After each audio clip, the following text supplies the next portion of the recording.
Praise the lord. ఈరోజు దేవుని యొక్క వాగ్దానం, భయపడకుము, నేను నీకు తోడై ఉన్నాను.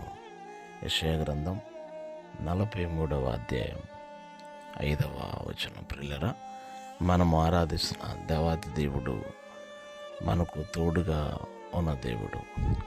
జలములలో నీవు నడుస్తూ ఉన్నప్పుడు అవి నీ మీద పొంగి పొరలవు అని, నీవు అగ్ని మధ్యన నడుస్తావు కానీ కాలిపోవు అని అన్నారు. ఎందుకనగా ఇమ్మానుయేలైన దేవుడు మనకు తోడుగా ఉన్నారు.